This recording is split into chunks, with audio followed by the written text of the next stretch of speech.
Hi there. Today I'm going to cover the basics of survey research. Let's jump in. Today we're going to cover three key learning objectives about survey research. And this is to give you a broad overview of survey research. In the following modules that we'll have in the next week, we're going to go into how to ask survey questions and much more in-depth about surveys. But let's start off with a broad overview.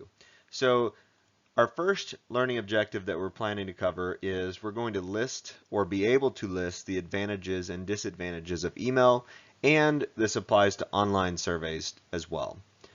Then we'll be able to identify ways to pre-test a survey, which is really important for your research project. Of course, you're going to be creating that survey, and I will be the one that you're going to be pre-testing this with because I'll be able to review it as an expert and give you feedback. That way you can improve it and then send it out to your final audience of respondents who will then take the survey. And finally, we're going to talk about sources of error in survey research, and it's really important to understand the sources of error because you can do your best to minimize this error on your part, especially when designing the survey for your respondents. So let's jump in. So some advantages and disadvantages of email surveys. I'm going to first list the advantages and then we'll talk about some of the disadvantages.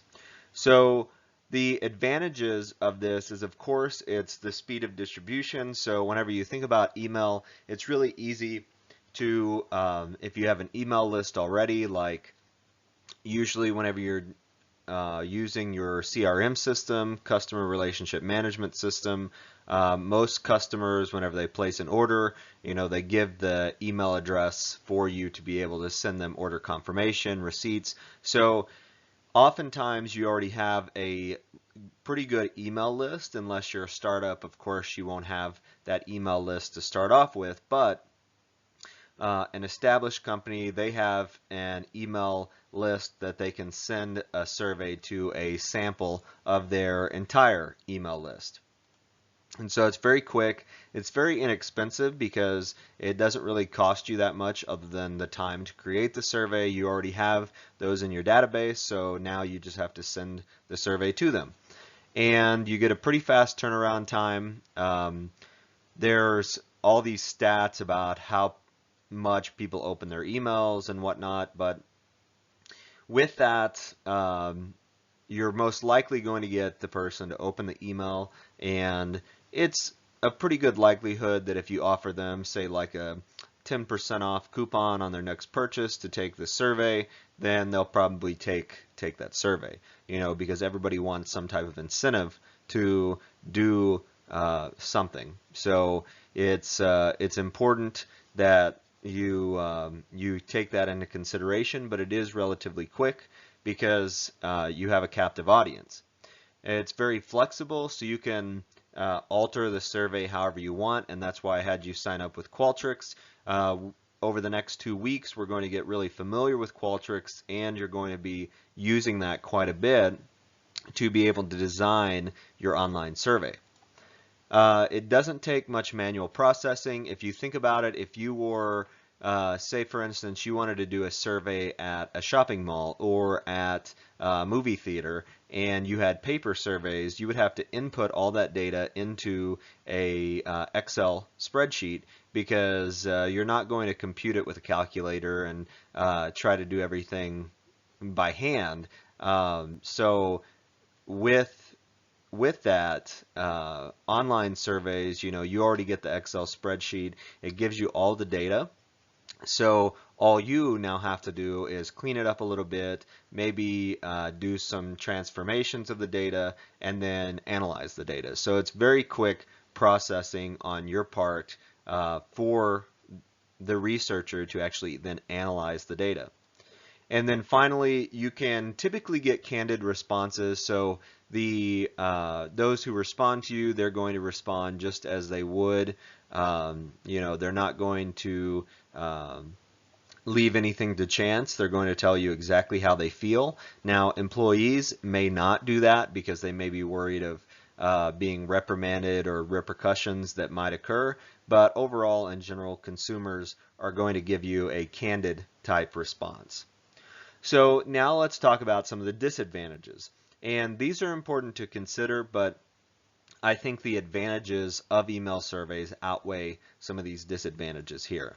So with the disadvantages, there can be a lack of anonymity, but that can be kind of fixed within the survey software. So you can make it to where no information about the participant, even if you send it to their email address, is collected. So you can ensure participants that their information is going to be anonymous and not connected to them in any way.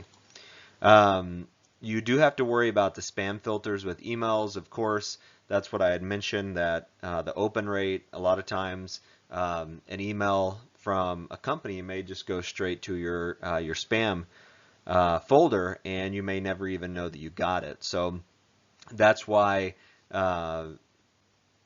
really whenever you're talking about these surveys that and sending them via email, that you make sure that your respondents are able to receive them and it doesn't go into their spam filter. So you can have problems with successful delivery, and that of course has to do with if the email service provider blocks particular email addresses, or if they kind of already have an extra security or filtering procedure with that email service provider. So that's can be an issue. But as I mentioned, I think the advantages outweigh the disadvantages there. Next, we're going to talk about pre-testing, and pre-testing is really important. Of course, like I mentioned, I'm going to pre-test your survey by looking at it. You should also look through your survey and make sure it's correct, preview it, and we'll explain that a little bit more once we get into using Qualtrics. But pre-testing is basically you do a trial run with a group of respondents, and this helps you iron out any problems you may have in your survey design or with your survey questions. So typically it's a group. You may get, like in academic research, a lot of times it may be like 5 to 7 other academics, so like 5 to 7 other marketing professors may review my survey just to help me get an idea of maybe some things I might want to consider changing in the survey.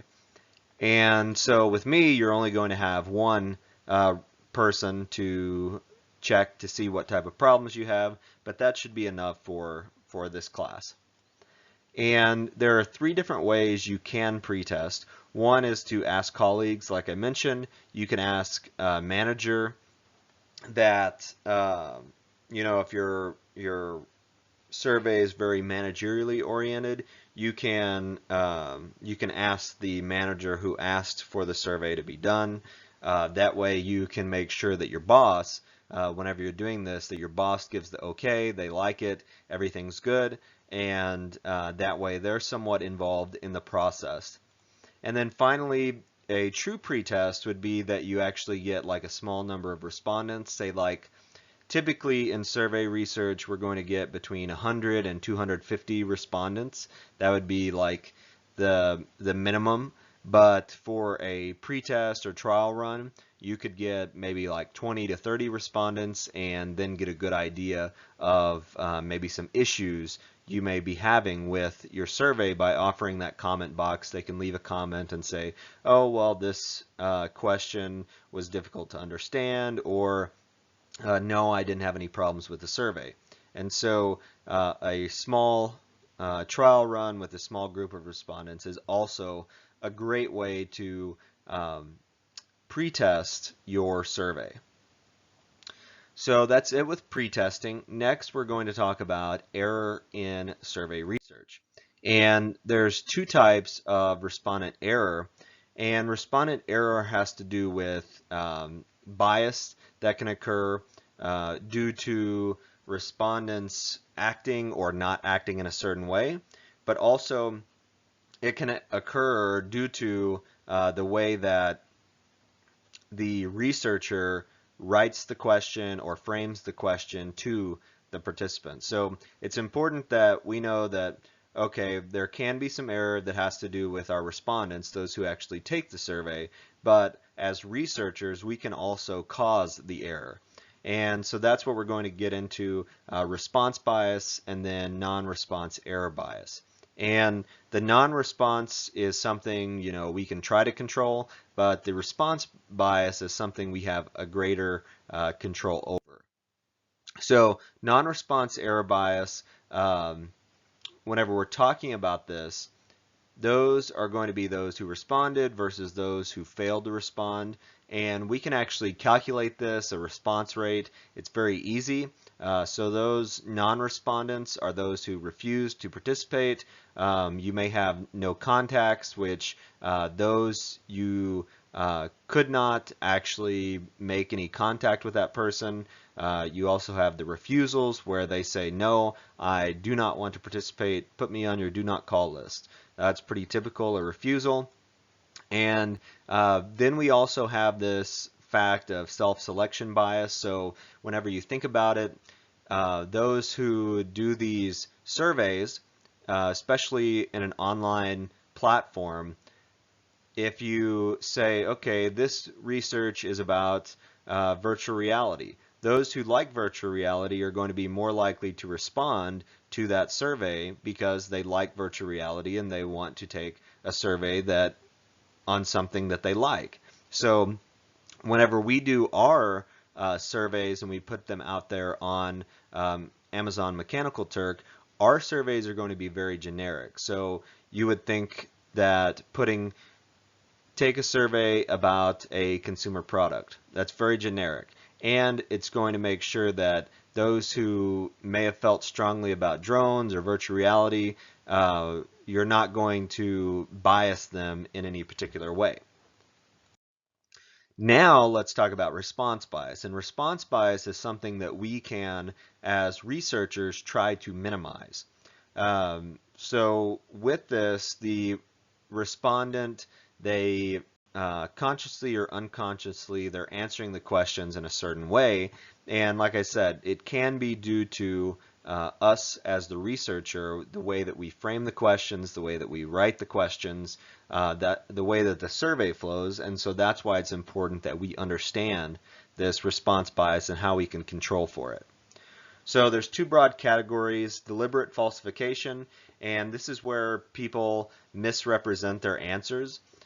And this could be where, say for instance, the respondent just goes down a row and clicks strongly agree, or somewhat agree, or just even the neutral, that they just go all the way down and just select that for all their responses.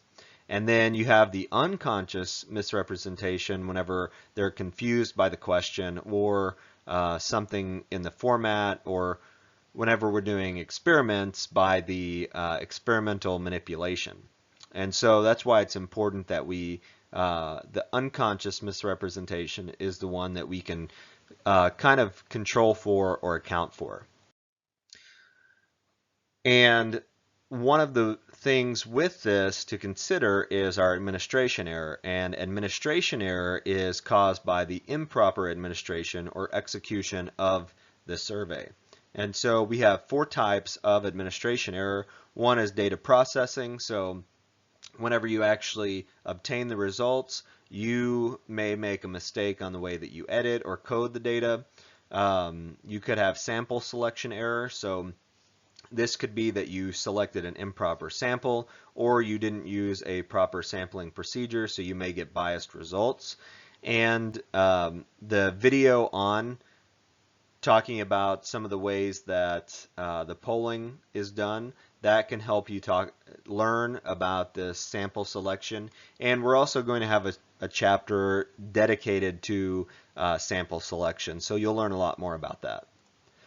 Interview cheating. So a lot of times when, as a researcher, we're the ones who have designed this survey, and many times we have others that are actually doing the interviewing. So we may not be the one who's administering the survey, but we may have those who, say for instance, they're doing a phone interview and asking survey questions, that they may enter something wrong.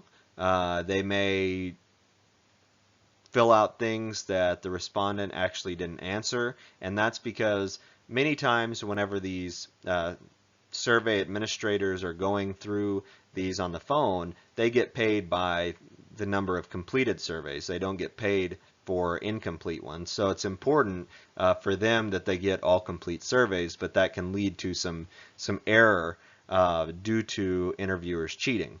And then finally, interviewer error, that they just accidentally incorrectly did something on the survey, the way that they put it in. There could be many different reasons how you could get this interviewer error.